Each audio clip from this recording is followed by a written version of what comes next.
जय श्री कृष्ण भक्तों, प्रेम से बोलिए जय श्री हरि विष्णु। सत्यनारायण कथा सुनने से सभी मनोकामनाएं पूरी होती है। स्कंद पुराण के मुताबिक सत्यनारायण भगवान विष्णु का स्वरूप है। श्री हरि विष्णु से जीवन की सभी समस्याएं दूर होती है। सत्यनारायण कथा आमतौर पर सुबह और शाम दोनों समय की जाती है। शाम के समय कथा करना ज्यादा शुभ माना जाता है। पंचांग के मुताबिक सत्यनारायण कथा किसी भी महीने के शुक्ल पक्ष में पूर्णिमा को की जाती है। इस कथा की महिमा को भगवान सत्यनारायण ने अपने मुख से देवऋषि नारद को बताया है। पूर्णिमा के दिन इस कथा को सुनने का विशेष महत्व है। कल युग में इस व्रत कथा को सुनना बहुत प्रभावशाली माना गया है। श्री सत्यनारायण कथा। इस दिन भक्त पूर्णिमा व्रत रखकर लक्ष्मी नारायण श्री सत्यनारायण की पूजा कर सकते हैं। मान्यता है कि ऐसे शुभ दिन पर इस व्रत और कथा से जीवन में कभी भी आर्थिक तंगी या कष्ट नहीं आते हैं। हिंदू धार्मिक मान्यता के अनुसार भगवान सत्यनारायण व्रत करने से और कथा सुनने से पुण्य फल प्राप्त होता है। श्री सत्यनारायण पूजा भगवान नारायण का आशीर्वाद लेने के लिए की जाती है, जो भगवान विष्णु के रूपों में से एक है। इस रूप में भगवान को सत्य का अवतार माना जाता है। हालांकि सत्यनारायण पूजा करने के लिए कुछ निश्चित दिन नहीं है, लेकिन पूर्णिमा के दौरान इसे करना बेहद शुभ माना जाता है। तो भक्तों, चलिए शुरू करते हैं इस पावन और पुण्यदायिनी सत्यनारायण पूजा और व्रत की पौराणिक कथा। बोलिए सत्यनारायण भगवान की जय। पौराणिक कथा के अनुसार एक बार नारद जी ने भगवान विष्णु से कहा कि हे भगवान, पृथ्वी पर सभी लोग बहुत दुखी नजर आ रहे हैं, इसका कोई उपाय नहीं है। इस पर भगवान विष्णु ने कहा कि सत्यनारायण का व्रत करने से सबके कष्ट दूर हो जाते हैं। उन्होंने कहा कि जो भी सत्य को ईश्वर समझकर उसकी पूजा करेगा, उसके सारे पाप कट जाएंगे और उसे शुभ फल की प्राप्ति होगी। श्री सत्यनारायण कथा प्रथम अध्याय। एक समय की बात है, नैमिषारण्य तीर्थ में शौनक आदि 88,000 ऋषियों ने भी श्री सूत जी से पूछा, हे प्रभु, इस कलयुग में वेद विद्या रहित मनुष्य को प्रभु भक्ति किस प्रकार मिल सकती है तथा उनका उद्धार कैसे होगा? हे मुनि श्रेष्ठ, कोई ऐसा तप बताइए जिससे थोड़े समय में ही पुण्य मिले और मनोवांछित फल भी मिल जाए। इस प्रकार की कथा सुनने की हम इच्छा रखते हैं। सर्वशास्त्रों के ज्ञाता सूत जी बोले, हे वैष्णवों में पूज्य, आप सभी ने प्राणियों के हित की बात पूछी है, इसीलिए मैं एक ऐसे श्रेष्ठ व्रत को आप लोगों को बताऊंगा जिसे नारद जी ने लक्ष्मी नारायण जी से पूछा था और लक्ष्मीपति ने मुनि श्रेष्ठ नारद जी से कहा था। आप सब इसे ध्यान से सुनिए। एक समय की बात है, जोगिराज नारद जी दूसरों के हित की इच्छा लिए अनेकों लोकों में घूमते हुए मृत्यु लोक में आ पहुंचे, जहां उन्होंने अनेक जोनियों में जन्मे प्राय सभी मनुष्यों को अपने कर्मों द्वारा अनेकों दुखों से पीड़ित देखा। उनका दुख देख नारद जी सोचने लगे कि कैसा जतन किया जाए जिसके करने से निश्चित रूप से मानव के दुखों का अंत हो जाए। इसी विचार पर मनन करते हुए वह विष्णु लोक में गए। वहां वह देवों के ईश भगवान नारायण की स्तुति करने लगे, जिनके हाथों में शंख, चक्र, गदा और पद्म थे, गले में वरमाला पहने हुए थे। स्तुति करते हुए नारद जी बोले, हे भगवान, आप अंतर शक्ति से संपन्न हैं, मन तथा वाणी भी आपको नहीं पा सकती है। आपका आदि मध्य तथा अंत नहीं है। निर्गुण स्वरूप सृष्टि के कारण भक्तों के दुख को दूर करने वाले आपको मेरा नमस्कार है। नारद जी की स्तुति सुन विष्णु भगवान बोले, हे मुनि श्रेष्ठ, आपके मन में क्या बात है? आप किस काम के लिए पधारे हैं, उसे निष्कोच कहो। इस पर नारद मुनि बोले कि मृत्यु लोक में अनेक जोनियों में जन्मे मनुष्य अपने कर्मों के द्वारा अनेकों दुख से दुखी हो रहे हैं। हे नाथ, आप मुझ पर दया रखते हैं तो बताइए कि वो मनुष्य थोड़े प्रायश्च से ही अपने दुखों से कैसे छुटकारा पा सकते हैं। श्री हरि बोले, हे नारद, मनुष्य की भलाई के लिए तुमने बहुत अच्छी बात पूछी है, जिसके करने से मनुष्य मोह से छूट जाता है। वह बात मैं कहता हूँ, उसे सुनो। स्वर्ग लोक में मृत्यु लोक दोनों में एक दुर्लभ उत्तम व्रत है जो पुण्य देने वाला है। आज प्रेम वश होकर मैं उसे तुमसे कहता हूँ। श्री सत्यनारायण भगवान का यह व्रत अच्छी तरह विधान पूर्वक करके मनुष्य तुरंत ही जहाँ सुख भोग कर मरने पर मोक्ष पाता है। श्री हरि के वचन सुन नारद जी बोले कि उस व्रत का फल क्या है और उसका विधान क्या है। यह व्रत किसने किया था, इस व्रत को किस दिन करना चाहिए, सभी कुछ विस्तार से बताइए। नारद की बात सुनकर श्री हरि बोले, दुख व शोक को दूर करने वाला यह व्रत सभी स्थानों पर विजय दिलाने वाला है। मानव को भक्ति व श्रद्धा के साथ शाम को श्री सत्यनारायण की पूजा धर्मपरायण होकर ब्राह्मणों व बंधुओं के साथ करनी चाहिए। भक्ति भाव से ही नवेद, केले का फल, घी, दूध और गेहूं का आटा सवाया ले गेहूं के स्थान पर साठी का आटा, शक्कर तथा गुड़ लेकर वह सभी भक्षण योग्य पदार्थों को मिलाकर भगवान का भोग लगाइए। ब्राह्मणों सहित बंधु बांधवों को भी भोजन कराएं।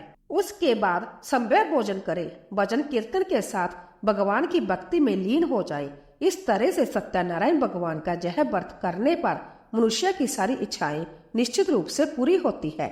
इस कलिकाल अर्थात कलयुग में मृत्यु लोक में मोक्ष का यही एक सरल उपाय बताया गया है। इति श्री सत्यनारायण व्रत कथा का प्रथम अध्याय संपूर्ण। श्रीमन नारायण नारायण नारायण भजमन नारायण नारायण नारायण। श्री सत्यनारायण भगवान की जय। श्री सत्यनारायण कथा द्वितीय अध्याय। सूत जी बोले, हे ऋषियों, जिसने पहले समय में इस व्रत को किया था उसका इतिहास कहता हूँ, ध्यान से सुनो। सुंदर काशीपुरी नगरी में एक अत्यंत निर्धन ब्राह्मण रहता था। भूख प्यास से परेशान वह धरती पर घूमता रहता था। ब्राह्मणों से प्रेम करने वाले भगवान ने एक दिन ब्राह्मण का वेश धारण कर उसके पास जाकर पूछा, हे विप्र, नित्य दुखी होकर तुम पृथ्वी पर क्यों घूमते हो? दीन ब्राह्मण बोला, मैं निर्धन ब्राह्मण हूँ, भिक्षा के लिए धरती पर घूमता हूँ। हे भगवान, यदि आप इसका कोई उपाय जानते हो तो बताइए। वृद्ध ब्राह्मण कहता है कि सत्यनारायण भगवान मनोवांछित फल देने वाले हैं, इसीलिए तुम उनका पूजन करो। इसे करने से मनुष्य सभी दुखों से मुक्त हो जाता है। वृद्ध ब्राह्मण बनकर आए सत्यनारायण भगवान उस निर्धन ब्राह्मण को व्रत का सारा विधान बताकर अंतर्धान हो गए। ब्राह्मण मन ही मन सोचने लगा कि जिस व्रत को वृद्ध ब्राह्मण करने को कह गया है मैं उसे जरूर करूंगा। यह निश्चय करने के बाद उसे रात में नींद नहीं आई। वह सवेरे उठकर सत्यनारायण भगवान के व्रत का निश्चय कर भिक्षा के लिए चला गया। उस दिन निर्धन ब्राह्मण को भिक्षा में बहुत धन मिला, जिससे उसने बंधु बांधवों के साथ मिलकर श्री सत्यनारायण भगवान का व्रत संपन्न किया। भगवान सत्यनारायण का व्रत संपन्न करने के बाद वह निर्धन ब्राह्मण सभी दुखों से छूट गया और अनेक प्रकार की संपत्तियों से युक्त हो गया। उसी समय से यह ब्राह्मण हर माह इस व्रत को करने लगा। इस तरह से सत्यनारायण भगवान के व्रत को जो मनुष्य करेगा वह सभी प्रकार के पापों से छूटकर मोक्ष को प्राप्त होगा। जो मनुष्य इस व्रत को करेगा वह भी सभी दुखों से मुक्त हो जाएगा। सूत जी बोले कि इस तरह से नारद जी से नारायण जी का कहा हुआ श्री सत्यनारायण व्रत को मैंने तुमसे कहा। हे विप्रो, मैं अब और क्या कहूँ? ऋषि बोले, हे मुनिवर, संसार में उस विप्र से सुनकर और किस किस ने इस व्रत को किया, हम सब इस बात को सुनना चाहते हैं। इसके लिए हमारे मन में श्रद्धा का भाव है। सूत जी बोले, हे मुनियों, जिस जिसने इस व्रत को किया है वह सब सुनो। एक समय वही विप्र धन व ऐश्वर्य के अनुसार अपने बंधु बांधवों के साथ इस व्रत को करने को तैयार हुआ। उसी समय एक लकड़ी बेचने वाला बूढ़ा आदमी आया और लकड़ियां बाहर रखकर अंदर ब्राह्मण के घर में गया। प्यास से दुखी वह लकड़हारा उनको व्रत करते देख विप्र को नमस्कार कर पूछने लगा कि आप ये क्या कर रहे हैं तथा इसे करने से क्या फल मिलेगा, कृपया मुझे भी बताइए। ब्राह्मण ने कहा कि सब मनोकामनाओं को पूरा करने वाला यह सत्यनारायण भगवान का व्रत है। इनकी कृपा से ही मेरे घर में धन धान्य आदि की वृद्धि हुई है। विप्र से सत्यनारायण व्रत के बारे में जानकर लकड़हारा बहुत प्रसन्न हुआ। चरनामत लेकर वह प्रसाद खाने के बाद वह अपने घर गया। लकड़हारे ने अपने मन में संकल्प किया कि आज लकड़ी बेचने से जो धन मिलेगा उसी से श्री सत्यनारायण भगवान का उत्तम व्रत करूंगा। मन में इस विचार को ले बूढ़ा आदमी सिर पर लकड़ियां रख उस नगर में बेचने गया जहां धनी लोग ज्यादा रहते थे। उस नगर में उसे अपनी लकड़ियों का दाम पहले से 4 गुना अधिक मिलता है। बूढ़ा प्रसन्नता के साथ दाम लेकर केले, शक्कर, घी, दूध, दही और गेहूं का आटा ले और सत्यनारायण भगवान के व्रत की अन्य सामग्रियां लेकर अपने घर गया। वहां उसने अपने बंधु बांधवों को बुलाकर विधि विधान से सत्यनारायण भगवान का पूजन और व्रत किया। इस व्रत के प्रभाव से वह बूढ़ा लकड़हारा धन, पुत्र आदि से युक्त होकर संसार के समस्त सुख भोग अंतकाल में बैकुंठ धाम चला गया। इति श्री सत्यनारायण व्रत कथा का द्वितीय अध्याय संपूर्ण। श्रीमन नारायण नारायण नारायण भजवन नारायण नारायण नारायण। श्री सत्यनारायण भगवान की जय। श्री सत्यनारायण कथा तृतीय अध्याय। सूत जी बोले, हे श्रेष्ठ मुनियों, अब आगे की कथा कहता हूँ। पहले समय में उल्का मुख नाम का एक बुद्धिमान राजा था। वह सत्य वक्ता और जितेंद्रिय था। प्रतिदिन देव स्थानों पर जाता और निर्धनों को धन देकर उनके कष्ट दूर करता था। उसकी पत्नी कमल के समान मुख वाली तथा सती साध्वी थी। भद्रशिला नदी के तट पर उन दोनों ने श्री सत्यनारायण भगवान का व्रत किया।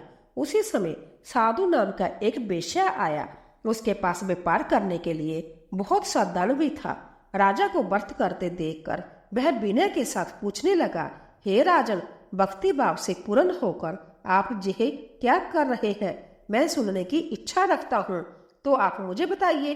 राजा बोला, हे साधु, अपने बंधु बांधवों के साथ पुत्रादि की प्राप्ति के लिए एक महाशक्तिमान श्री सत्यनारायण भगवान का व्रत व पूजन कर रहा हूँ। राजा के वचन सुन साधु आदर से बोला, हे राजन, मुझे इस व्रत का सारा विधान कहिए। आपके कथा अनुसार मैं भी इस व्रत को करूंगा। मेरी भी संतान नहीं है और इस व्रत को करने से निश्चित रूप से मुझे संतान की प्राप्ति होगी। राजा से व्रत का सारा विधान सुन व्यापार से निवृत्त हो वह अपने घर गया। साधु वेश्या ने अपनी पत्नी को संतान देने वाले इस व्रत का वर्णन कह सुनाया और कहा कि जब मेरी संतान होगी तब मैं इस व्रत को करूंगा। साधु ने इस तरह के वचन अपनी पत्नी लीलावती से कहे। एक दिन लीलावती पति के साथ आनंदित हो संसारिक धर्म में प्रवृत्त होकर सत्यनारायण भगवान की कृपा से गर्भवती हो गई। 10वें महीने में उसके गर्भ से एक सुंदर कन्या ने जन्म लिया। दिनों दिन वह ऐसे बढ़ने लगी जैसे कि शुक्ल पक्ष का चंद्रमा बढ़ता है। माता पिता ने अपनी कन्या का नाम कलावती रखा। एक दिन लीलावती ने मीठे शब्दों में अपने पति को याद दिलाया कि आपने सत्यनारायण भगवान के जिस व्रत को करने का संकल्प किया था उसे करने का समय आ गया है। आप इस व्रत को करिए। साधु बोला कि हे प्रिय, इस व्रत को मैं उसके विवाह पर करूंगा। इस प्रकार अपनी पत्नी को आश्वासन देकर वह नगर को चला गया। कलावती पिता के घर में रह वृद्धि को प्राप्त हो गई। साधु ने एक बार नगर में अपनी कन्या को सखियों के साथ देखा तो तुरंत ही दूत को बुलाया और कहा कि मेरी कन्या के योग्य वर देखकर आओ। साधु की बात सुनकर दूत कंचन नगर में पहुंचा और वहां देखभाल कर लड़की के सुयोग्य वाणिक पुत्र को ले आया। सुयोग्य लड़के को देख साधु ने बंधु बांधवों को बुलाकर अपनी पुत्री का विवाह कर दिया।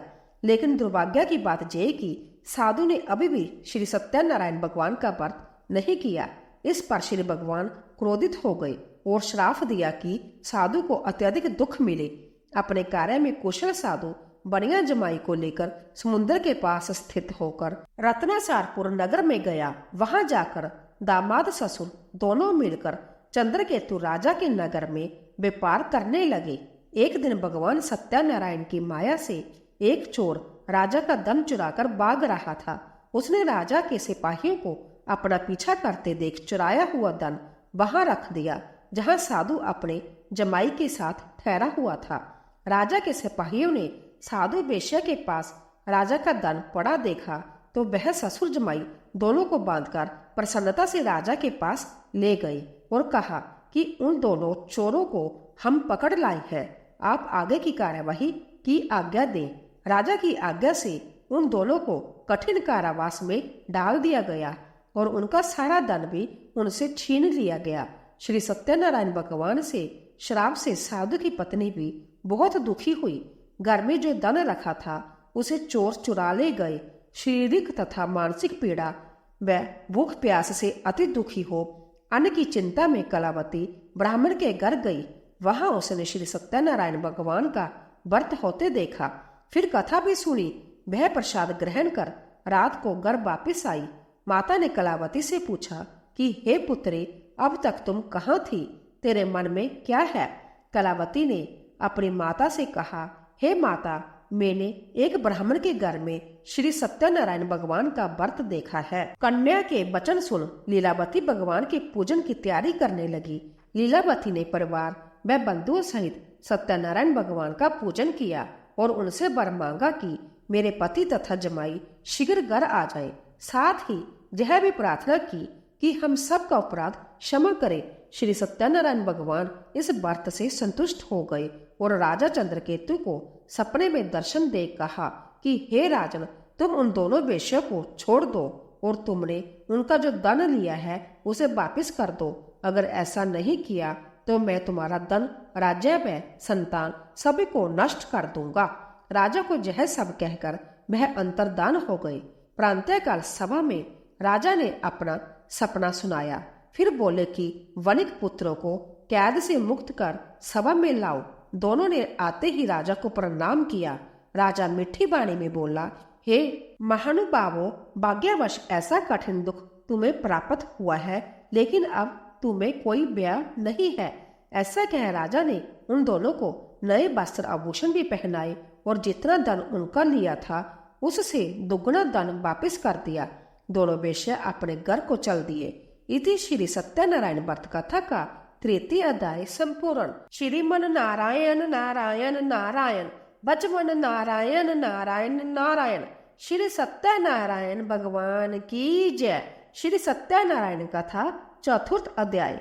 सूत जी बोले, वेश्या ने मंगलाचार कर अपनी यात्रा आरंभ की और अपने नगर की ओर चल दिए।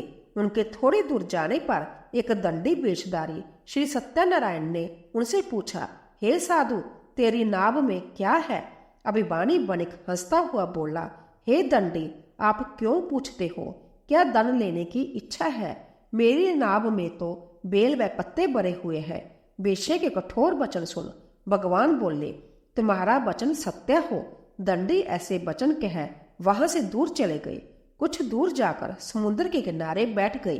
दंडी के जाने के बाद साधु वेश्या ने नित्य क्रिया के पश्चात नाव को ऊंची उठते देखकर अचंबा माना और नाव में बेलपत्ते आदि देख वह मूर्छित हो जमीन पर गिर पड़ा। मूर्छा खुलने पर वह अंतत शोक में डूब गया।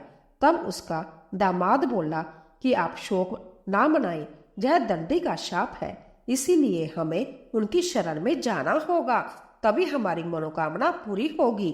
दामाद की बात सुनकर वह दंडी के पास पहुंचा और अत्यंत भक्ति भाव नमस्कार करके बोला, मैंने आपसे जो जो असत्य वचन कहे थे उनके लिए मुझे क्षमा दे।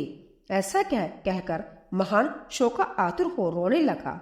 तब दंडे भगवान बोले, हे वणिक पुत्र, मेरी आज्ञा से बार बार तुम्हें दुख प्राप्त हुआ है। तू मेरी पूजा से विमुख हुआ।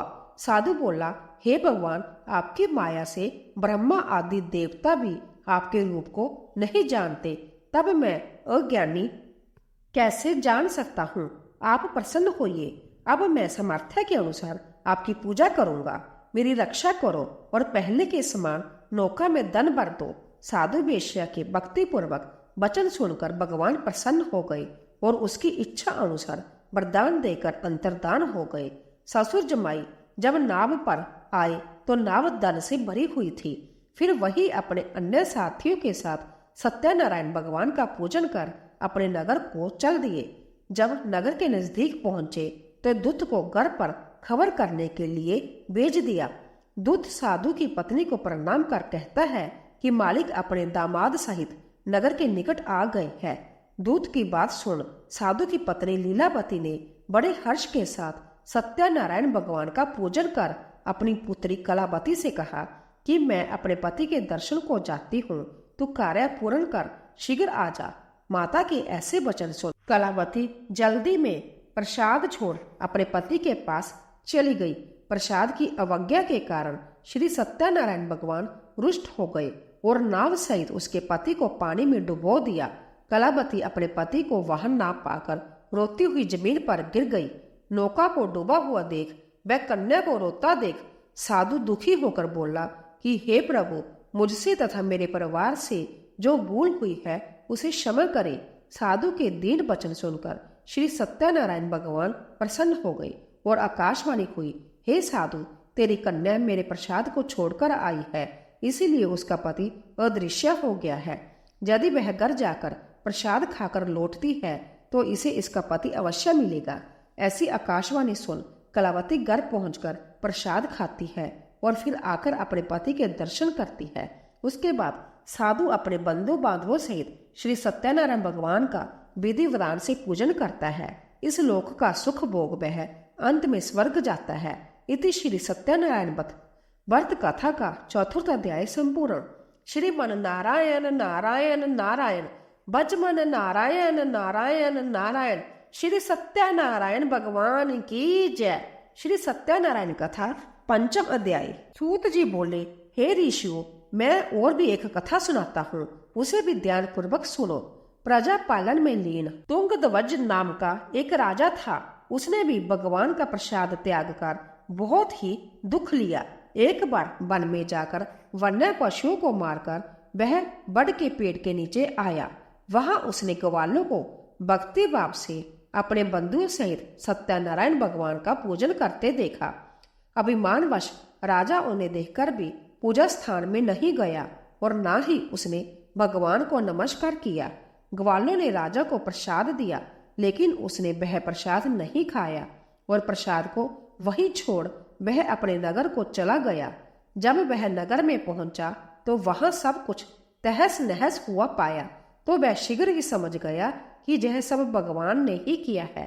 वह दोबारा ग्वालों के पास पहुंचा और विधि पूर्वक पूजा करके प्रसाद खाया तो श्री सत्यनारायण भगवान की कृपा से सब कुछ पहले जैसा हो गया।